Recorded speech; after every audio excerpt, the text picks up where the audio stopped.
The United Auto Workers expanding its strike again, this time 5,000 members at the Arlington Assembly Plant. That's in Texas, one of GM's most profitable plants. The strike comes just hours after GM announced a quarterly profit of more than $3 billion. A little less than they expected, but still a nice bit of coin there. Professor and Director of Labor Education Program at the University of Illinois, Urbana-Champaign, Robert Bruno, is now with us. Professor, thank you for joining us again.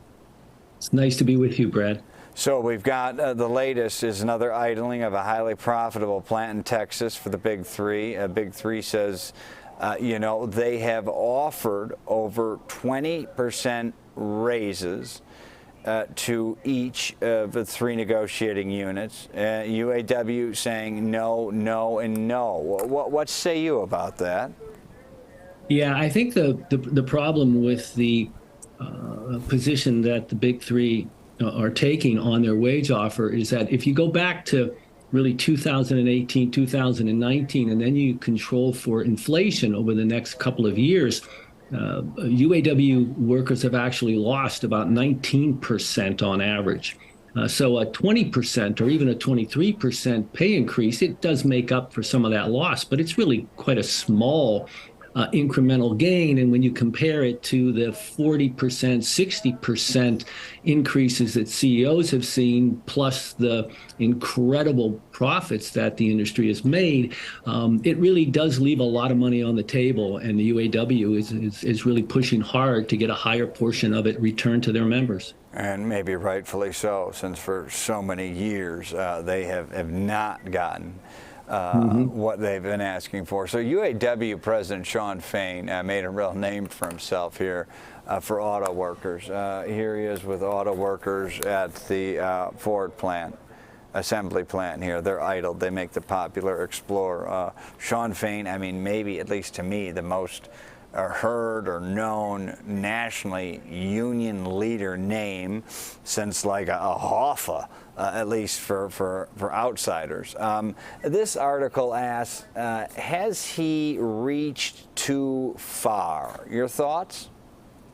Well, I mean, I can certainly understand that the conversation might move in that direction. But remember, Shawn Fain is in the position he's in because the previous union leadership just didn't reach far enough. In fact, they barely reached. And as you noted just a second ago, I mean, for the last 4 decades, and certainly the last 2 collective bargaining agreements, UAW members and working class folks really have barely kept their head above water. And Fain has come in and with a promise that he's going to demand more. And he's pushed the industry to offer more. But there's just a whole lot more available, and the demands really have built up over the years. So no, I don't think he's gone too far at all. In fact, when pushed in that direction, he's going to point out that the CEOs of the 3 largest companies, when they were getting 60% pay increases in all sorts of different ways, nobody asked the question, well, were they going too far in taking wealth out of the company? And in previous negotiations, I mean, it almost seemed that like sometimes the UAW leadership was almost colluding with the Big Three to just push a contract through. Okay, so number 3, this is a different topic, but we're talking labor. You're our labor guy. We've seen big wins for labor of late. UPS, pilots, UAW seems poised to somehow get a big win. Let's talk about SAG-AFTRA, though. The Screen Actors Guild, the Actors of America, their talks, they've been a little more clandestine about where they are with numbers. We had a number sneak out yesterday. They're asking for, 75 cents per screening, maybe, kind of more in the weeds. But their issues might be more pressing than anyone, with the specter of AI doing their jobs sooner than anyone else, possibly has to worry about. Might they, though, ride the wave of labor wins, or is it just completely a different can of worms? It's a different can of worms, but it's affecting a lot of Americans because people don't realize, like my mom asked me, she's like, I'm streaming, all these streaming. It's like, I haven't seen anything new. And I said, Mom, that's because the actors are on strike and the writers aren't writing.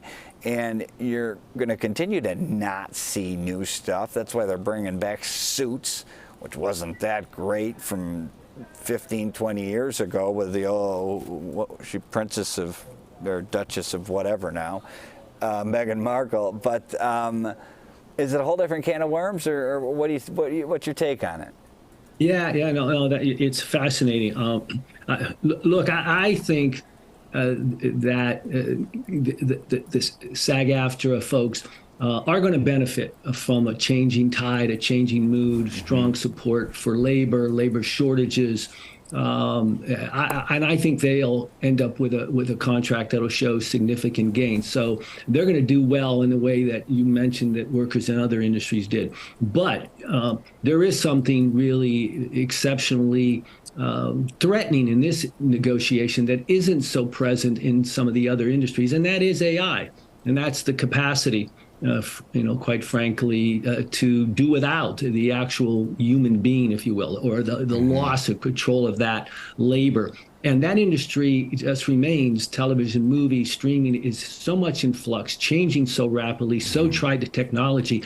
It just raises risk, which makes it hard to get a deal. So there's a lot going on there that isn't going on in other places. At the end of the day, though, I think the actors are going to find they're going to do a whole lot better at the end of this strike than they were when they first went into negotiating. A whole lot better, but you're right. The media landscape is just so many moving parts at once, whether it be on the corporate level, the acting level, the writing level, so on and so forth. That's why we're bringing in, for your expertise, Professor Robert Bruno. Professor at U of I, thank you so much for your insight, and we will see you again soon. Thank you, Brad. Look forward to it.